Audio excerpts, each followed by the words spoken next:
Good morning dear students. मैं शिवा जैन हिंदी की practice के साथ फिर से एक प्रैक्टिस सेट लेकर आई हूँ। प्रैक्टिस सेट नंबर 7 हमारा हो चुका था। डियर स्टूडेंट्स, जैसे कि हमारे डेज बीतते जा रहे हैं वैसे ही हमारी काउंटडाउन स्टार्ट होती जा रही है। तो ये दिन है वही हमारे कठिन परिश्रम के हैं।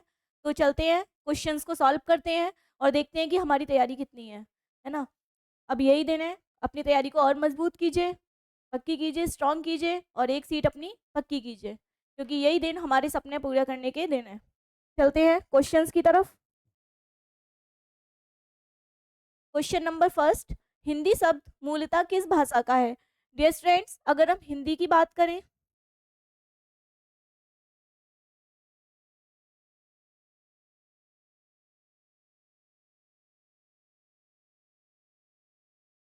डियर स्टूडेंट्स, अगर हम हिंदी की बात करें तो जो हिंदी शब्द है वो अपने आप में हिंदी का नहीं है। देखते हैं ऑप्शन क्या कह रहे हैं। अंग्रेजी का है, फारसी का है, पुर्तगाली का है या फिर चीनी का है? डियर स्टूडेंट्स, जो हिंदी शब्द है वो अपने आप में फारसी भाषा का है। किसका है डियर स्टूडेंट्स? फारसी भाषा का। डियर स्टूडेंट्स, अगर हम हिंदी के विकास की बात करें तो सबसे पहले संस्कृत, संस्कृत के बाद पाली, देन प्राकृत, प्राकृत के बाद अपभ्रंश आई थी,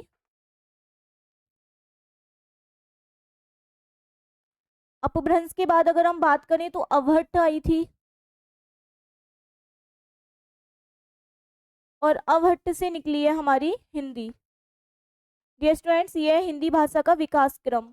अगर हम हिंदी भाषा के विकास क्रम की बात करें तो फर्स्ट नंबर पे आई थी हमारी संस्कृत, संस्कृत के बाद पाली, पाली के बाद प्राकृत, प्राकृत के बाद अपभ्रंश, अपभ्रंश के बाद अवहट्ट और देन आई थी हमारी हिंदी। तो डियर स्टूडेंट्स, एग्जामिनर सीधे सीधे क्वेश्चन पूछता है कि विकास क्रम लगाइए, है ना। विकास क्रम लगाने के लिए भी पूछ लेता है, या फिर प्राकृत से पहले कौन सी भाषा थी, तो कौन सी थी डियर स्टूडेंट्स? पाली। तो इसका जो राइट ऑप्शन होगा वो ऑप्शन नंबर बी होगा। हिंदी जो शब्द है वो हमारा फारसी भाषा का है। चलते हैं नेक्स्ट क्वेश्चन की तरफ। क्वेश्चन नंबर सेकंड, उच्चारण के आधार पर वर्णों की संख्या है। 25 है, 51 है, 52 है या 45 है? डियर स्टूडेंट्स, अगर हम बात करें वर्ण की तो वर्ण हम दो भाग में बांट कर पढ़ते हैं, स्वर और व्यंजन, स्वर और व्यंजन। डियर स्टूडेंट्स, व्यंजन स्वर की अगर हम बात करें तो टोटल 11 होते हैं और व्यंजन की बात करें तो टोटल 33। कितने होते हैं डियर स्टूडेंट्स? 33। तो उच्चारण के आधार पर अगर हम वर्ण देखें तो वो टोटल हमारी होती है 52। Right option option number C, उच्चारण के आधार पर। चलते हैं नेक्स्ट क्वेश्चन की तरफ। सॉरी डियर स्टूडेंट्स, यहाँ पर उच्चारण पूछा है, लेखन के आधार पर 52 होते हैं। अगर हम उच्चारण की बात करें तो उच्चारण के आधार पर जो वर्ण होते हैं वो हमारे 45 होते हैं। कितने होते हैं? 45, क्योंकि उन्होंने यहाँ पर उच्चारण दे रखा है। अगर टोटल वर्णों की संख्या पूछे तो 52 होगा और उच्चारण के आधार पर हमारे 45 होंगे। चलते हैं नेक्स्ट क्वेश्चन की तरफ। Question number third, question number third, Ashadh शब्द में किस व्यंजन का प्रयोग हुआ है? डियर स्टूडेंट्स, यहाँ पर देखिए दो व्यंजन दिखाई दे रहे हैं हमको, एक सा और एक ड़। डियर स्टूडेंट्स, सा हमारा कैसा व्यंजन है? ऊष्म व्यंजन है। कैसा व्यंजन है डियर स्टूडेंट्स? ऊष्म व्यंजन है। और ण हमारा कैसा व्यंजन है? द्विगुण व्यंजन है। डियर स्टूडेंट्स, अब हमें ऑप्शन देखने हैं कि ऑप्शन कौन कौन से हैं। ए हमारा संयुक्त व्यंजन, बी है द्विगुण व्यंजन, सी है द्वित्व व्यंजन और डी है कोई नहीं। डियर स्टूडेंट, कोई नहीं तो नहीं है ना। यहाँ देखते हैं ऊष्म व्यंजन का ऑप्शन नहीं है। हमारा जो ऑप्शन है वो ऑप्शन नंबर बी, द्विगुण व्यंजन। तो जो आषाढ़ शब्द है उसमें किस व्यंजन का प्रयोग हुआ है? द्विगुण। अगर यहाँ पर ऊष्म होता और द्विगुण होता तो हम दोनों को टिक करते। नेक्स्ट क्वेश्चन की तरफ, दोनों हमारे ऑप्शन ठीक होते। क्वेश्चन नंबर फोर्थ कह रहा है हिंदी भाषा में कुल वर्ण लिपियां हैं। यस स्टूडेंट्स, अब यहाँ पर उच्चारण नहीं पूछा है, लिखित नहीं पूछा है, बल्कि कुल वर्ण पूछा है। कुल वर्ण की कुल वर्ण लिपियां हैं। ऑप्शन ए है 44 होगा, बी है 33 होगा, सी है 52 होगा, डी है 32 होगा। डियर स्टूडेंट्स, अगर हम कुल वर्ण की बात करें वो होते हैं हमारे टोटल 52। चलते हैं नेक्स्ट क्वेश्चन की तरफ। क्वेश्चन नंबर 5, ऊष्म व्यंजन कौन से हैं? डियर स्टूडेंट्स, ऊष्म व्यंजन वो होते हैं, ऊष्म का मतलब होता है गर्मी, ऊष्म का मतलब होता है गर्म होना, है ना। जैसे हम उच्चारण करें तो हल्की सी गर्माहट हो हमारे मुंह के अंदर, कैसे हल्की सी ऊष्मा उत्पन्न हो, है ना। डियर स्टूडेंट्स, ऊष्म व्यंजन अगर हमारे बात करें तो 4 होते हैं। कितने होते हैं? 4 होते हैं। श, श, श और हा। ये स्टूडेंट्स तीनों सा और हा, तीनों सा और हा, ये हमारी कौन सी व्यंजन है? ऊष्म व्यंजन है। तो ऑप्शन देखते हैं, ऑप्शन क्या कह रहा है? ए कह रहा है ला है, बी कह रहा है ज है, सी सा और डी वा। तो right option, option number C. चलते हैं नेक्स्ट क्वेश्चन की तरफ। क्वेश्चन नंबर 6, दो व्यंजन जब एक साथ मिलते हैं तो वो क्या कहलाते हैं? दो व्यंजन, ये स्टूडेंट्स दो व्यंजन का मेल। क्वेश्चन कह रहा है अगर दो व्यंजन एक साथ मिलेंगे तो वो क्या कहलाएंगे? डियर स्टूडेंट्स, अगर हम व्यंजन की बात करें तो व्यंजन अपने आप में आधे होते हैं। व्यंजन क्या होते हैं अपने आप में? आधे। जैसे हम का की बात करें तो इसके नीचे हलंत होता है। क्या होता है डियर स्टूडेंट्स? हलंत। और ये हलंत कहता है कि ये आधा है। हलंत मतलब ये व्यंजन आधा है। क्या है डियर स्टूडेंट्स? आधा। और इसमें जब स्वर जुड़ता है, स्वर बोले तो आ, जब ये स्वर जुड़ेगा तब ये पूरा का बनेगा, है ना। तो सभी व्यंजन का जो उच्चारण होता है, जो सभी व्यंजन है वो स्वर की सहायता से बनते हैं, स्वर के मेल से। सभी जो व्यंजन है वो किसके मेल से बनते हैं? स्वर के मेल से बनते हैं। लेकिन क्वेश्चन कह रहा है कि दो व्यंजन जब एक साथ मिले तो वो क्या कहलाएंगे? महाप्राण कहलाएंगे, अंतस्थ कहलाएंगे, अल्पप्राण या संयुक्त। डियर स्टूडेंट्स, महाप्राण की बात करें तो हमारे वर्ग का दूसरा और चौथा, वर्ग का दूसरा और चौथा वर्ण हमारा क्या कहलाता है? महाप्राण। 24, 24 और तीनों सा यानी कि ऊष्म व्यंजन, 24 और ऊष्म व्यंजन, 24 और ऊष्म व्यंजन हमारे महाप्राण होंगे। अंतस्थ व्यंजन की बात करें तो यारा लावा, यारा लावा। अंतस्थ व्यंजन हमारे डियर स्टूडेंट 4 होते हैं, यारा लावा। अगर हम अल्पप्राण की बात करें तो अल्पप्राण हमारे अल्पप्राण होंगे, इधर राइट कर देते हैं। अल्पप्राण व्यंजन होंगे डियर स्टूडेंट्स हमारे वर्ग के पहला, तीसरा और पांचवा। 135 हमें याद रखना है, 135 अल्पप्राण और 24 महाप्राण, 135 अल्पप्राण और 24 महाप्राण। लेकिन हमारा क्वेश्चन पूछा है संयुक्त व्यंजन। डियर स्टूडेंट्स, अगर हम संयुक्त व्यंजन की बात करें तो ये भी 4 होते हैं। कितने होते हैं डियर स्टूडेंट्स? 4। तो दो व्यंजन जब एक साथ मिलेंगे तो वो क्या कहलाएंगे? संयुक्त व्यंजन। क्या कहलाएंगे? संयुक्त व्यंजन। तो right option, option number A. चलते हैं नेक्स्ट क्वेश्चन की तरफ। क्वेश्चन नंबर 7, ज्ञान के संचित कोष। संचित मतलब इकट्ठा, संचित मतलब एकत्र। ज्ञान के एकत्रित कोष या संचित कोष को क्या कहेंगे? ज्ञान कोष कहेंगे, अनुभव कहेंगे, लिपि कहेंगे, शब्दकोश कहेंगे या फिर साहित्य कहेंगे? ज्ञान के संचित कोष को क्या कहेंगे? ज्ञान कोष, अनुभव, लिपि, शब्दकोश या साहित्य। डियर स्टूडेंट्स, शब्दों के समूह को हम शब्दकोश कहेंगे, है ना। लिपि हमारी लिखित चिन्ह होते हैं ना, वर्णों को लिखने के लिए जो चिन्ह यूज किए जाते हैं। लिपि क्या होती है डियर स्टूडेंट्स? चिन्ह। अगर हम बात करें हिंदी भाषा की लिपि, हिंदी भाषा की लिपि कौन सी है? देवनागरी। हिंदी भाषा की लिपि कौन सी है? देवनागरी। ये हमारे चिन्ह हो गए। अगर हम हिंदी भाषा की लिपि की बात करें तो देवनागरी। हिंदी की लिपि कौन सी है? देवनागरी।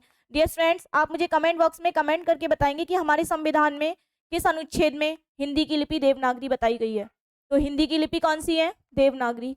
अगर हम अनुभव की बात करें तो वो हमारे होते हैं एक्सपीरियंस, है ना, जो भी हमें अनुभव मिलता है ज्ञान लेकर। तो यहाँ पूछा है ज्ञान का संचित कोष यानी कि एकत्रित कोष। तो ज्ञान के जो संचित कोष है वो डियर स्टूडेंट्स साहित्य कहलाता है। राइट ऑप्शन, ऑप्शन नंबर ई। अगर हम साहित्य की बात करें, हिंदी साहित्य,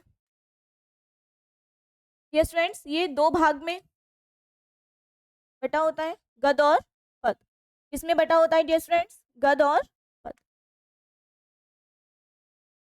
गद्य में हम निबंध, कहानियां ये सब पढ़ते हैं, और पद में हमारे काव्य आ जाते हैं, जैसे कि कविताएं। चलते हैं नेक्स्ट क्वेश्चन की तरफ। क्वेश्चन नंबर 8, भाषा का, यहाँ के नहीं डियर स्टूडेंट का, भाषा का शुद्ध ज्ञान कराने वाला शास्त्र। ए साहित्य होगा, बी व्याकरण होगा, सी लिपि होगा, डी छंद होगा। डियर स्टूडेंट्स, अगर हम लिपि की बात करें तो चिन्ह होते हैं, जो वर्णों को लिखने के लिए चिन्ह यूज किए जाते हैं, और हमारी हिंदी भाषा की लिपि कौन सी है? देवनागरी। अगर हम साहित्य की बात करें तो अभी हमने देखा था ज्ञान का संचित कोश, ज्ञान का संचित कोश, है ना। अगर हम भाषा के शुद्ध ज्ञान कराने वाले शास्त्र की बात करें डियर स्टूडेंट्स, तो वो है हमारा व्याकरण। क्या है डियर स्टूडेंट्स? व्याकरण। व्याकरण एक ऐसा विषय अपने आप में जो भाषा का क्या कराता है? शुद्ध ज्ञान कराता है। व्याकरण के थ्रू ही हम लिखना पढ़ना, कैसे किस वर्ण को कैसे लिखा जाएगा, जितने भी नियम है वो हमारे सब किस में आ जाते हैं? व्याकरण में, चाहे वो हिंदी व्याकरण हो चाहे वो इंग्लिश ग्रामर हो। चलते हैं नेक्स्ट क्वेश्चन की तरफ। क्वेश्चन नंबर 9, देवनागरी लिपि है, देवनागरी लिपि है, ए संस्कृत की, बी हिंदी की, सी मराठी, या फिर सभी की।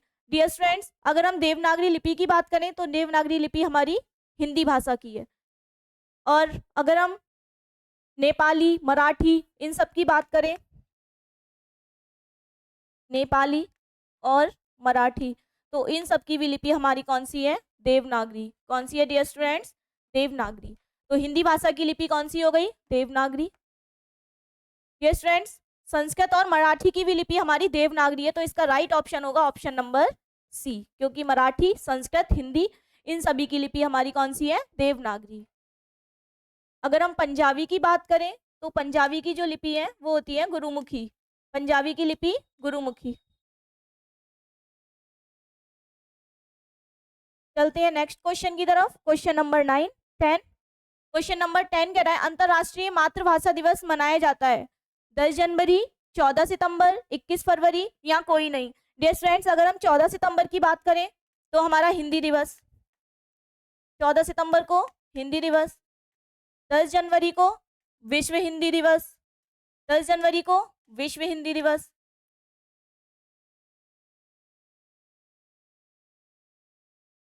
विश्व हिंदी दिवस। और अगर हम 21 फरवरी की बात करें तो अंतरराष्ट्रीय मातृभाषा दिवस हमारा कब मनाया जाता है? 21 फरवरी को। तो right option option number C. चलते हैं नेक्स्ट क्वेश्चन की तरफ। क्वेश्चन नंबर 11, नासिक के वर्ण है। डियर स्टूडेंट्स, जो हमारे वर्ण होते हैं यानी कि व्यंजन, वो हमारे 5 वर्ग में डिवाइड है। कितने वर्ग में डियर स्टूडेंट्स? 5 वर्ग में। तो जो पांचों वर्ग का अंतिम अक्षर, 5 वर्ग है, और पांचों वर्ग का पांचों वर्ग का पांचवा अक्षर हमारा क्या कहलाता है? नासिक के वर्ण। कैसा कहलाता है डियर स्टूडेंट्स? नासिक के। तो हमारा जो वर्ग का पंचमा अक्षर होगा वो हमारे कैसे वर्ण होंगे? नासिक के वर्ण होंगे। कैसे वर्ण होंगे? नासिक के। लेकिन रावी है इसमें, ऑप्शन देखिए, वी कह रहा है रावी है और सी कह रहा है नावी है, तो हम ऑप्शन को देखेंगे यहाँ पर ऑप्शन नंबर डी, क्योंकि सभी, ना जो है वो हमारा वर्ण का अंतिम अक्षर है, पांचवा अक्षर है, रावी पांचवा अक्षर है, और ये ऑप्शन कह रहा है पंचमा अक्षर। तो option number D is the correct option. चलते हैं नेक्स्ट क्वेश्चन की तरफ। क्वेश्चन नंबर 12, कुमायूनी किस उपभाषा की बोली है? डियर स्टूडेंट्स, अगर हम पूर्वी हिंदी की बात करें तो अवधी, बघेली, छत्तीसगढ़ी, ये सब हमारी पूर्वी हिंदी में आ जाती हैं। अगर हम पश्चिमी हिंदी की बात करें तो ब्रजभाषा। अगर हम पहाड़ी हिंदी की बात करें तो गढ़वाली और कुमायूनी, गढ़वाली और कुमायूनी, ये सब हमारी पहाड़ी हिंदी में आ जाती हैं। राजस्थानी की बात करें तो जयपुरी, मारवाड़ी, मारवाती, ये सब हमारी किस में आ जाती हैं? राजस्थानी हिंदी में। लेकिन हमसे पूछा है कुमायूनी, तो कुमायूनी हमारी जो उपभाषा है वो पहाड़ी की है। किसकी है डियर स्टूडेंट्स? पहाड़ी। तो right option option number C. चलते हैं नेक्स्ट क्वेश्चन की तरफ। क्वेश्चन नंबर 13, व्याकरण के कितने भेद हैं? डियर स्टूडेंट्स, 1 होंगे, 2 होंगे, 3 होंगे, या 4 होंगे? डियर स्टूडेंट्स, अगर हम व्याकरण के भेद की बात करें तो व्याकरण के भेद होते हैं 3। अब ये 3 कौन कौन से होते हैं? वर्ण विचार, शब्द विचार और वाक्य विचार, वर्ण विचार, शब्द विचार और वाक्य विचार। चलते हैं नेक्स्ट क्वेश्चन की तरफ। क्वेश्चन नंबर 14, विश्व की एकमात्र लिपि जो वैज्ञानिक है। डियर स्टूडेंट्स, विश्व की एकमात्र लिपि जो कैसी है, वैज्ञानिक है, तो वो ऑप्शन देखते हैं। ऑप्शन ए कह रहा है रोमन, बी फारसी, सी देवनागरी और डी पंजाबी। डियर स्टूडेंट्स, अभी हमने पंजाबी देखा, किस भाषा की है, गुरुमुखी। पंजाबी भाषा की लिपि कौन सी है, गुरुमुखी। पंजाबी लिपि नहीं है, पंजाबी भाषा है, और पंजाबी भाषा की जो लिपि है वो गुरुमुखी है। देवनागरी लिपि है जो कि हिंदी की है। अगर हम फारसी की बात करें तो उर्दू की है। फारसी किस भाषा की लिपि है, उर्दू की। रोमन की बात करें तो अंग्रेजी की। अंग्रेजी भाषा की लिपि कौन सी है, रोमन। लेकिन हमसे पूछा है विश्व की एकमात्र लिपि जो वैज्ञानिक है, तो डियर स्टूडेंट्स वो है हमारी देवनागरी लिपि। कौन सी लिपि, देवनागरी लिपि। चलते हैं नेक्स्ट क्वेश्चन की तरफ। Question number 15, कंठोष्ठ। डियर स्टूडेंट्स, कंठोष्ठ अपने आप में दो वर्ड से मिलकर बना है, कंठ प्लस ओष्ठ, कंठ प्लस ओष्ठ। तो कंठोष्ठ वर्ड कौन से हैं, ओ होगा, अ होगा, अ होगा, या ए और वी दोनों होगा। डियर स्टूडेंट्स, एक होता है कंठोष्ठ और एक होता है कंठ तालु, यानी कि कंठ तालव्य। डियर स्टूडेंट्स, जो कंठ तालव्य वर्ण होते हैं वो ए और अ होते हैं। अगर हम कंठोष्ठ की बात करें तो अ और औ, ये दोनों हमारे कंठोष्ठ वर्ण है, क्योंकि जो अ है वो उ प्लस आ से मिलकर बना है, और जो अ है वो उ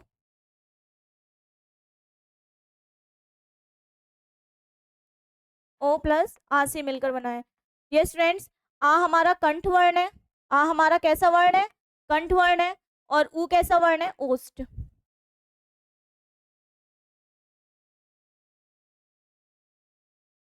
तो डियर स्टूडेंट्स, राइट ऑप्शन है हमारा ऑप्शन नंबर डी, ए और वी दोनों। कंठोष्ठ वर्ण हमारे अ और औ दोनों होंगे, तो right option option number D. चलते हैं नेक्स्ट क्वेश्चन की तरफ। अल्प प्राण व्यंजन कौन से हैं। डियर स्टूडेंट्स, यार अलावा की बात करें तो अंतस्थ है। साशा शाह की बात करें तो ऊष्म है। सी ऑप्शन कह रहा है दोनों है, डी कह रहा है कोई नहीं है। तो डियर स्टूडेंट्स, अल्प प्राण व्यंजन होते हैं 135 यार अलावा, 135 यार अलावा। तो डियर स्टूडेंट्स, ऑप्शन है हमारा ए यार अलावा, बी सासा साहा, सी दोनों, डी कोई नहीं। तो right option option number A. चलते हैं नेक्स्ट क्वेश्चन की तरफ। क्वेश्चन नंबर 17, महाप्राण कवि की संज्ञा किसे दी गई है। डियर स्टूडेंट्स, अयोध्या सिंह उपाध्याय हरिओद की बात करें, इनका पूरा नाम है अयोध्या सिंह उपाध्याय हरिओद। तो इन्हें कवि सम्राट कहा जाता है। क्या कहा जाता है, कवि सम्राट। अगर हम माखन लाल की बात करें तो डियर स्टूडेंट्स, इन्हें एक भारतीय आत्मा कहा जाता है। क्या कहा जाता है, एक भारतीय आत्मा। एक भारतीय आत्मा की उपाधि किसे दी गई है, माखनलाल चतुर्वेदी को। अगर हम केशव दास की बात करें तो कठिन काव्य का प्रेत, इन्हें क्या कहा जाता है, कठिन काव्य का प्रेत। कठिन काव्य का प्रेत हमारे केशव दास जी हैं। अगर हम महाप्राण कवि की बात करें तो वो है हमारे सूर्यकांत त्रिपाठी निराला जी, है ना। कौन है डियर स्टूडेंट, सूर्यकांत त्रिपाठी निराला जी। तो हमारा राइट ऑप्शन है ऑप्शन नंबर ए। चलते हैं नेक्स्ट क्वेश्चन की तरफ। क्वेश्चन नंबर 18, प्रथम समाचार पत्रिका तार सप्तक का प्रकाशन वर्ष है। डियर स्टूडेंट्स, हमारे जो तार सप्तक थे वो 4 तार सप्तक की बात होती है। कितने प्रिंट हुए थे, 4 तार सप्तक थे, और इनका जो संकलन किया था वो सच्चिदानंद हीरानंद वात्स्ययन अज्ञेय जी के द्वारा। किसके द्वारा डियर स्टूडेंट्स, अज्ञेय जी के द्वारा। डियर स्टूडेंट्स, जो चारों 4 सप्तक हैं, फर्स्ट ऑप्शन है 1443, बी है 1451, सी है 1459 और डी है 1979।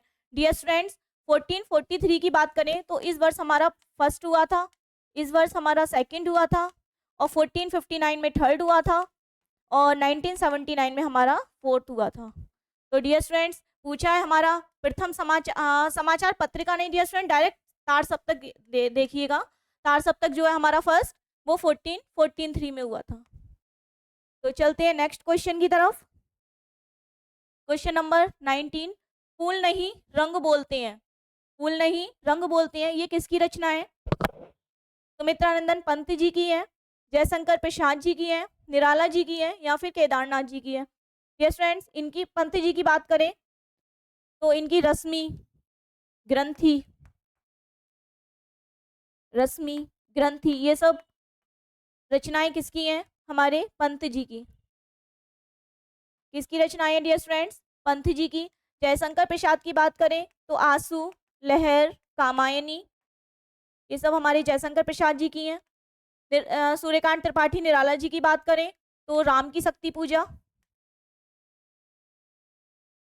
राम की शक्ति पूजा। और option number A Kedarnath Singh, इनकी जो रचना है वो है फूल नहीं रंग बोलते हैं। तो option A is the correct option. चलते हैं नेक्स्ट क्वेश्चन की तरफ और लास्ट क्वेश्चन है हमारा, कवि सम्राट किसे कहा जाता है? डियर फ्रेंड्स, अभी मैं पिछले क्वेश्चन में डिस्क्राइब कर चुकी हूँ कि कवि सम्राट किसे कहा जाता है। ऑप्शन देखते हैं, पंत जी को, बी केशव दास जी को, डी जयशंकर प्रसाद जी को, डी भारतेंदु हरिश्चंद्र जी को, और ई ऑप्शन हरिओद जी को।